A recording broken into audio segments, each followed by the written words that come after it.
Mga kapeso Pinoy, kung maghuhulog kaya tayo ng 10,000 pesos monthly deposit sa Pag-ibig MP2, magkano kaya kikitain nito sa loob ng 5 taon? That is 10,000 pesos times 7.10% times 5 months, i-divide natin sa 12 months in a year. 7.10% ang gagamitin natin na dividend rate, pero paiba-iba mga kapeso ang dividend rate ng Pag-ibig. Depende sa kinikita nila sa kanilang mga pautang.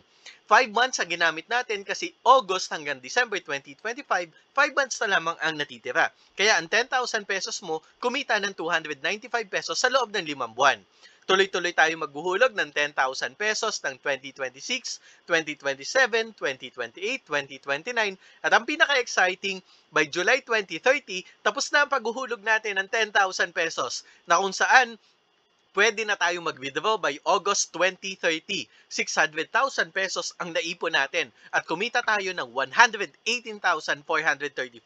Kaya ang total na mawi-withdraw natin ay 718,434 pesos. Ano mga kapeso? Baka may gusto kang ipakompute dyan. Just put on the comment section below. O baka may iba kang suggestion na investment. I-try natin yan. Just put on the comment section mga kapeso.